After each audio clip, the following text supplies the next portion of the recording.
Hey, Northside community. We're here with the Northside Community Podcast. My name is Arnoldo, and we have some guests from Northside High School, from our neighborhood, and from my alma mater. So we have, will you present yourselves? Yes, I am Imelda Martinez, and I am one of the associate directors at Northside High School. And I'm Ramon Niño, Mariachi director at Northside High School. Thank you so much for joining us. How does it feel to be in a podcast studio? We were just talking about that.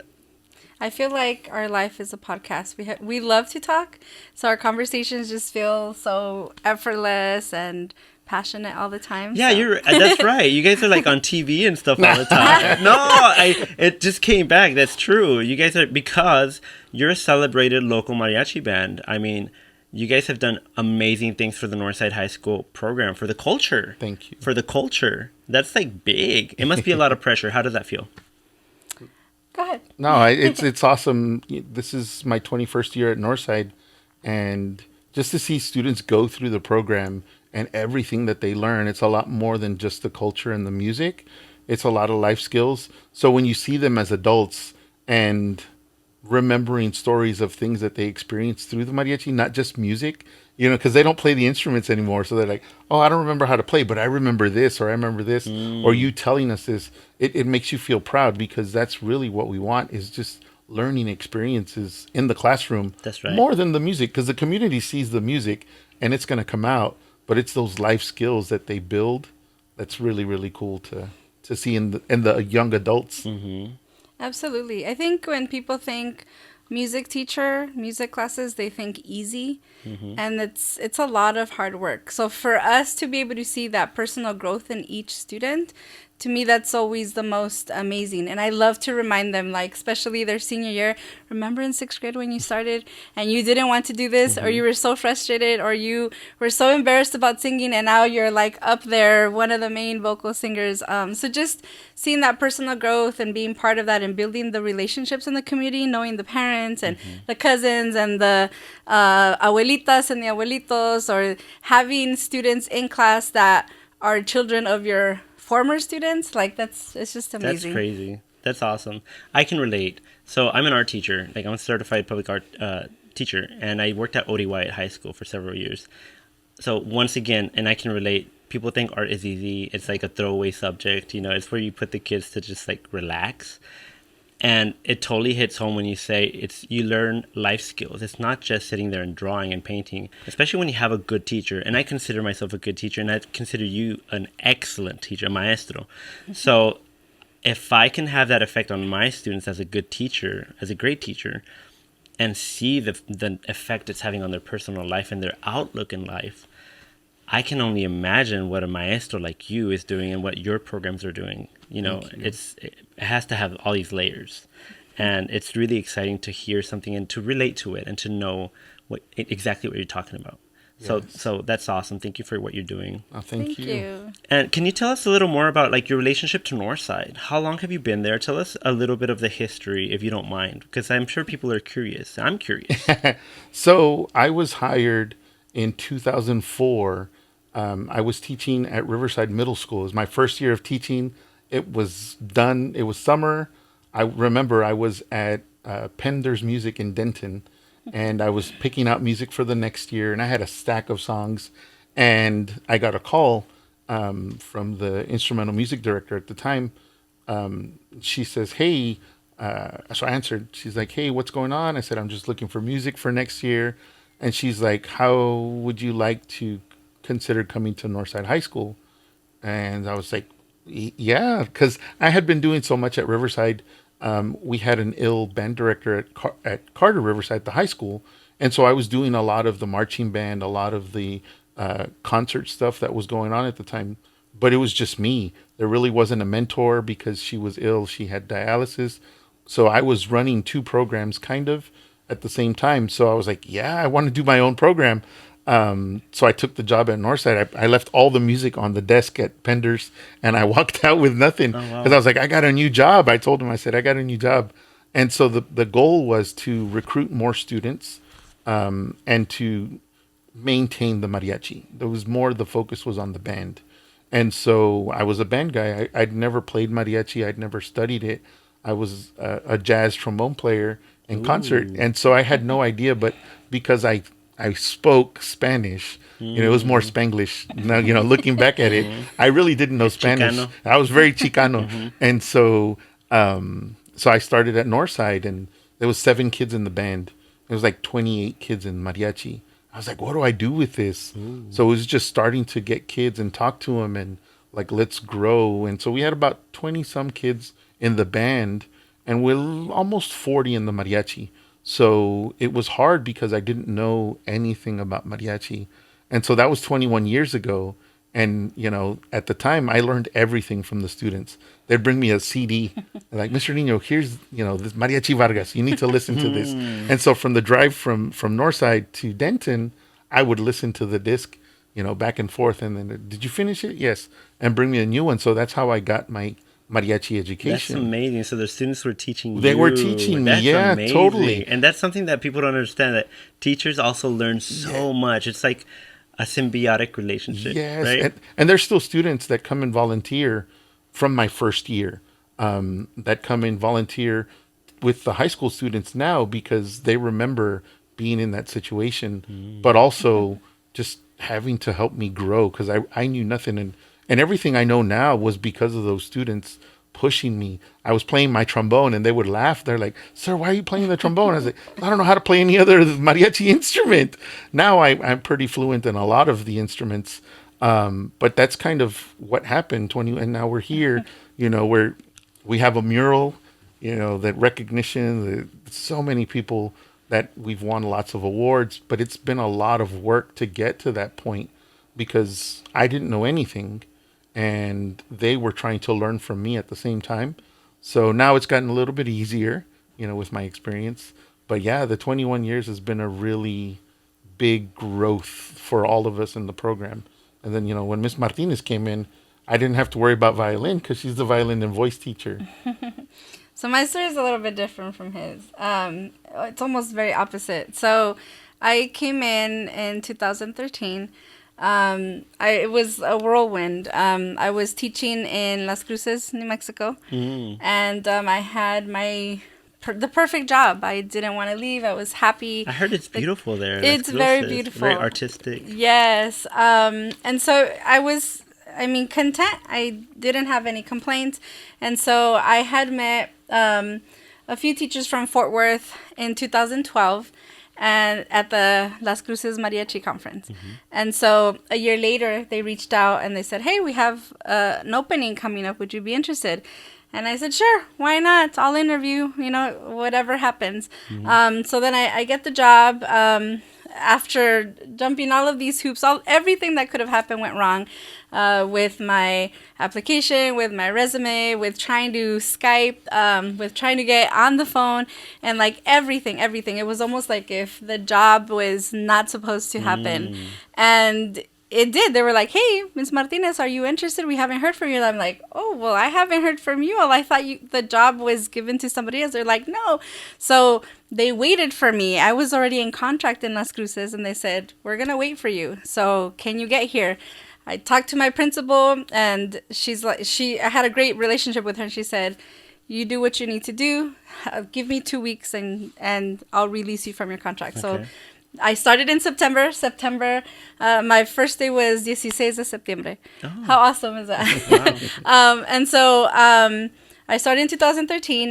My background, I did orchestra and mariachi though. So I was all about mariachi. I never thought I would find a job that was 100% mariachi. I was doing orchestra and mariachi. I was doing just orchestra. So when I heard that the job was basically from 6 to 12, eventually mariachi, 100%, I was like, yes, I want to do this. This is my dream job.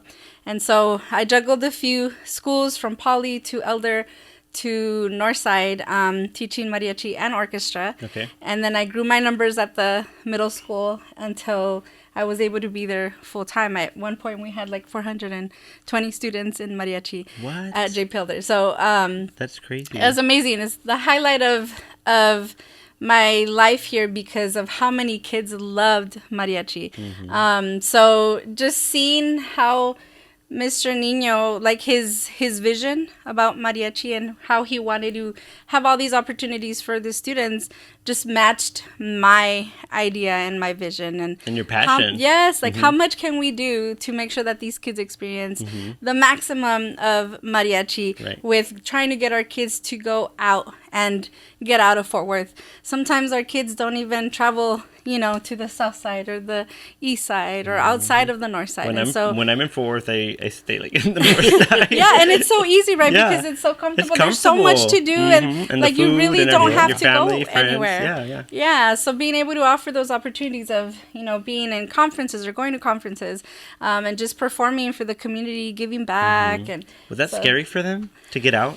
Is it still scary for them? Do you think? I think it's exciting for them. They Okay. don't realize how exciting until they get there, and then some, like a lot of our kids flying for the first time, traveling outside, like spending the night outside of their home.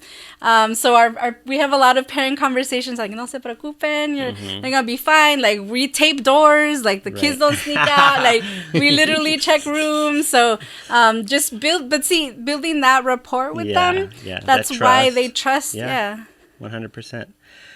I want to zoom in a little bit on the fact that you said that the traveling part is so underrated and so misunderstood sometimes. It opens so many doors. Firstly, I think in your mind, it just unlocks something when you travel, and I think that's what you're mentioning. When you see them light up, it's not just the fact that it left. It's like something in their mind, a door has been opened, and they're never gonna see the world the same way. Once you cross that door, traveling is like, to me, I see traveling as like continuing education, because you meet all sorts of characters. There's something that happens, even across the city that's not happening in your neighborhood, that you're just like, what? It just blows your mind. Imagine when you leave the city and when you go to another state, to another country, which you guys have done. Yeah. So let's jump forward to that. Where have you been? So we went to Germany, Switzerland, and Austria, and it was fabulous. We did a 10-day tour. The people were so nice, and I like what you said, because when you see something you've never seen, and you've been to Europe many times, the water fountains. The kids were just, I was blown away because I had never heard of that. So you just put your water bottle and like it's coming from the natural springs. They're like, Yes. it's safe. Yeah. And I was like, whoa. So then all the kids, anytime we stopped and saw one, they all had to get water, because it was an experience that, it's something to them that's just everyday occurrence. Otherworldly. But Yeah. for us, we've never, you have a water fountain and an electric one. This is not, Mind yeah, blown. totally. And so at first, and us as directors, we have to show them, we're like, oh, it's perfect. This is the best water we've ever had. And it was amazing. And so then the kids started to, and then by the end, everybody had their water bottles that they were filling. And that was cool because we did the performances. We saw some people from Mexico there that weren't able to return. So they had not had a piece of Mexico in 20 plus That's years. crazy. You So know? that was going to be my next question, is how do the people there react to you guys as cultural ambassadors, of this culture and peoples and history and arts, like all of it. That's a lot of pressure, but also I can tell young people have fun with it. So they bring a new energy. They're just like, maybe they don't know the role that they're playing necessarily as like that ambassadorship. How did they react in Europe to seeing this and hearing you guys? Oh, they loved it. Yeah. So especially because in our repertoire we included polkas, Ah. and so in Germany, Like German. yeah. So German. they were so excited and they were dancing, and it was so awesome because when we got there, our instruments were lost. Like they did not arrive with us. We were freaking out. Oh, We had darn. performances lined up, and the community that did not know us knew we were coming, and so literally they started going to their houses and like talking to their neighbors and their friends, and they started bringing instruments What? to the students so they could play. That's amazing. Yeah, and it was like, in mariachi you use specific instruments, and I mean it wasn't what we normally use, but they brought them either way, and they're like, hey, can you guys use them? Yes, we'll use them. Thank made you. it work. Yes. And so just seeing how friendly they were and inviting they were, it was literally like carne asada, like backyard picnic. Their Like, version. Yes, it was so cool. And so they were asking tons of questions. That I think that's my favorite, when they want to know, like, what is mariachi? So what is this little instrument? What That's is when this you know big they're instrument? really interested. Yes, They and appreciate then it. when they find out or realize, wait, this is a high school group, like these are students and you guys study this in school, like it's not after school and they're still in school, like they're kids, they're not adults, like they don't practice 100 of hours a day or in a week, you know. And so just them being excited about, wow, these are students, they are learning this in school. So that's the Yeah. fun part. Yeah, and I think that that's a big thing also because you hear mariachi and people think professional. Like these are people that are making money off Like they're of their working, this is their clients. They're job. working. This is their job, and we're a group of students. So we're having to teach them the music, and we have a certain repertoire that we learn, and we think everything through like a curriculum, and so we have to plan throughout the year. This is what we want to do.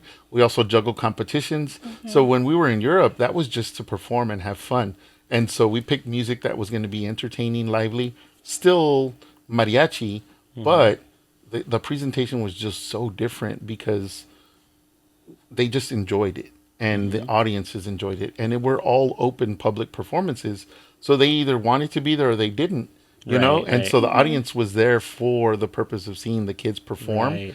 And so the more they heard us, the more they danced, the more they learned how to throw gritos. And That's yeah, funny. And you know what?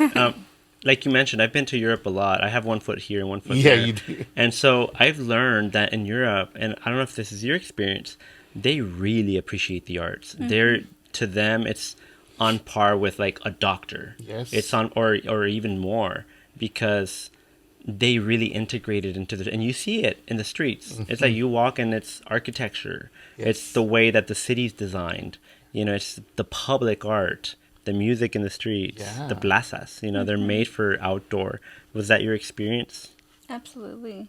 Yeah, and the thing about it is the more we played and the more we entertained, the more people, we weren't like tourists necessarily, we were artists. And so like, oh, that's the mariachi. Like those are the Yes. mariachi kids. We saw them play earlier because we would sightsee after we did our concert, the kids would change and then we'd see the area. And so And people would be, recognize it? yeah, Oh, they would that's recognize like, cool. you guys are the mariachi. Yeah. And the other thing was that the kids felt comfortable because they speak Spanish there in that area. And so they were able to communicate either English or Spanish.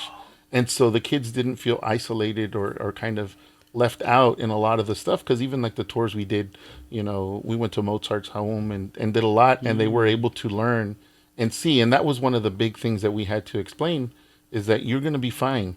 Because they wanted us to go to Spain because it's Spanish. They're comfortable. I was like, but you're going to be fine because Spanish is spoken throughout Europe. You're going to be totally fine. And so once they got there, then they felt more comfortable asking questions and were able to kind of navigate the whole trip easier without us because they knew they could do that. Yeah, And it was so welcoming. It was so Oh, awesome. that's so nice. Yeah. I'm glad to hear that. So that sounds like a huge milestone, right? So what are other milestones that you have gone through as a program? What would you say the top ones are? Well, 2014, we went to Carnegie Hall. I'm so glad you brought that up. I was Yeah. like, can we please talk about Carnegie Hall? Tell people what Carnegie Hall is. Maybe not everybody knows. Talk.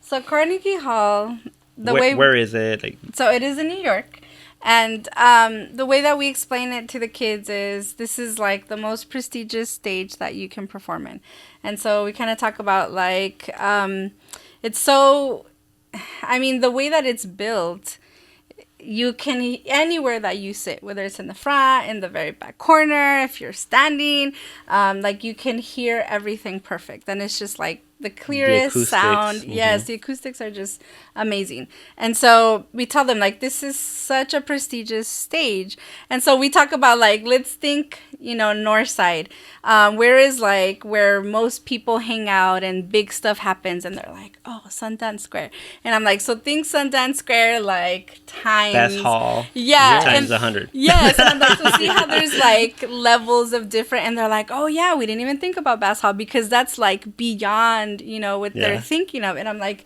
Carnegie Hall is like the highest of the highest, and so just the kids being able to experience that, like was so amazing to them, and we still talk about that every time to the students that we have in class now. We're like, look, this is attainable. Like, you students that were your age that are doing what you were doing were able to do this. Right. So it's definitely achievable. And the level of prestige to perform there, we show them different artists that have had concerts there, that it's not just anybody can go. You have to work. You have to, what's the quickest way to Carnegie Hall, right? Practice, practice, practice. Yes. And Yeah. so all of that was discussed, which is cool. But the thing was, this was a mariachi performing in a choir concert. So just last year they started an all mariachi concert at Carnegie Hall. So that's kind of different. They have the sound set up and everything, but we did it all acoustically. We Acoustic. wanted no microphones, wanted the kids to just experience it. And it was a performance between two international choirs that were performing, that were looking to provide a student mariachi that was able to go. And we got invited like in April, and the concert was like in June. Wow. So we had to fundraise quick. But at the time was when Walter Dansby was the superintendent, and he was retiring. And one of his last acts as superintendent, he helped us with getting there. And I'm forever grateful of Walter Dansby, because he made sure that those kids had that experience, and that there were no limitations based on funding. And he was in a position that he could provide funding to help us do that. And he was retiring. He's like, you know what? These kids need to experience Carnegie Hall. Here's the money. And then he retired. And the next day, it was like, the money's in your account. You guys are able to That's go. amazing. Stop fundraising. We got it covered. Done. He You're understood going. the Yeah. importance. Yes, and that was awesome. He was a superintendent that went with us to the state UIL festival. The couple years that he was their superintendent, he was visible without making a big deal about it, which is what we loved about him, because he was always thinking of the students, and he always took care of the mariachi when He wasn't could. like, look what I did for these kids. No, Like, not it at wasn't all. like a PR. No. You know? And he wanted it to be as quiet. And I say it I now, love that. he's long gone. But I sing him his praises, because some experiences were possible because of his position Yeah. and his support. That's amazing. And people need to know, even if he doesn't want the recognition, like, we made that possible because of him. Yeah. I mean, we were just like, what are we going to do? Right. We had some community support, and money was coming in, but the amount of money we had to raise within a month and a half to solidify, I mean, he did it with one signature. Boom, Right. done. Yes. So that's a perfect segue. And I'm sorry to cut you off real quick, but I want to take it to the next, since you touched on the money part. I think it's really important to bring up, because a lot of these programs, and like I said, as an art teacher, I relate 100%, is that when you achieve the things that you've achieved, whether it's Europe, whether it's Carnegie Hall, there's always been an angel behind you, or angels. And angels are like one in a million, right? And sometimes they come into your life and then they go. They're not always there. So it may give the impression to people that you're just like a well-funded program, and that you have all the money you need and that you're set. Is that the right impression? Well, I love that you say angels, because we've lost a couple of, we've had some supporters throughout the years that have taken care of us really well. And we went to Las Cruces, we had a gentleman that, his name was Rick Collier, and anything we needed, he constantly took care of. And then he passed away.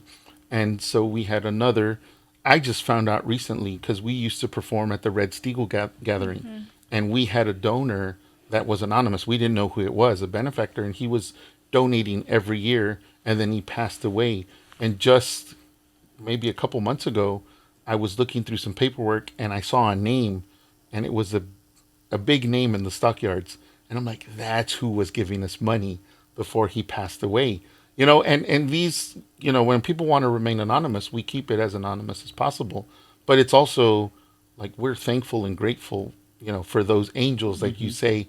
But it costs a lot of money to travel, and we haven't really traveled since COVID, because the hotel and everything else that went into it. So we really haven't had major fundraisers. We fund a lot of stuff ourselves through performances, but that's a little different, because people are donating for the service that you provide. We really haven't had a donor that just wants to donate to our program because of what we've done. It's been quite a while. And so, when we talk about donations and donors and sponsors and doing all of that, it does help us a lot because we have that segment, but we're not above working and funding things ourselves. In fact, we try to do that as much as possible because it builds, again, going on those life skills. The kids have to work for what they gain. But it's always good when you have somebody recognize, like, hey, you guys are doing a lot. You're bringing recognition to the school, to the district in a positive way. And, hey, we want to help you guys out. Like, here's some type of assistance that we want to provide. There's no need for you to come perform or no need for you to give us your time because they're students. It's hard for Mother's Day's coming up. They're like, oh, you can play Mother's Day. Well, the kids have moms. You know what I mean? Like, we can't just tell them, like, hey, we're going to play all of Mother's Day. Say goodbye to your mom. No. Like, we're not professional. We're still students and we're still an organization of the Fort Worth ISD. So when we do performances and get donations for that, we appreciate that, and that's the majority of our funding. But when we come across somebody that's willing to help us just out of the kindness and recognizing what the kids are doing, not us as educators, but the students, because we have varsity baseball players, soccer players, cheer, volleyball, a whole lot. And sports get so much money just handed to them. Right. Oh, we have a game. We're going to give you food. We're going to feed everybody. And, we're going to go to Albuquerque, but we got to feed 35 students. We got to pay for that ourselves. Right. So it's kind of, one or the other. Like, what are we going to do? We're going to work to raise everything, or are we just going to ask for donations and let's hope it works? So we're not above any. We're going to do everything to get these It's a kids where balancing they. act. Yeah, It totally is. Yeah. So, what current fundraisers do you have? How can people help now that people have heard the realities of how it works? And Northside community, we're proponents of giving more than you take. Like, that's the simplest breakdown of what community is. Everyone has their own definition of it, but I think the most basic thing, if you want to break it down, is give more than you take. And here, guys, we have clearly, and I don't know if the organization is a school, a program, talented kids who have, you heard the milestones, you've heard what they've done. We want them to continue doing that because, every class also, they leave. And we have new kids that are coming up who deserve the same opportunities, if not more, right? With the program that clearly has demonstrated that the sky's the limit when given the opportunities. And that's the thing. That's the story of Northside, basically. Yeah. It's like, if you give us the opportunities, we will deliver. And we'll deliver even without the opportunities given to us. We will create those opportunities for ourselves. And that's what we also recognize. However, now we have an opportunity to get a message out. So what is your message? And what opportunity does the community have to give more than they take? So I think just in our program, and we talk to our students a lot about this, it's not just about them representing the school and the district. Yes, that's important.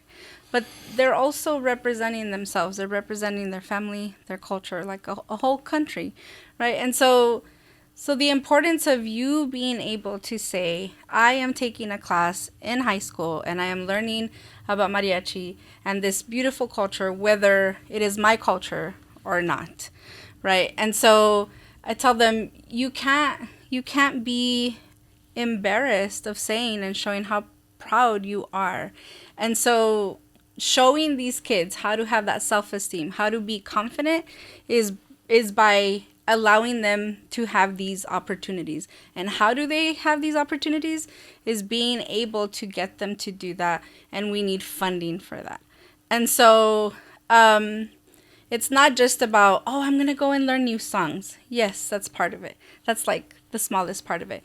But they get to not only go learn new music, but they get to learn from professionals that are international and nationally known, professional mariachi musicians, to they get to they get exposed to a new place where some of our students may never travel to that place ever again.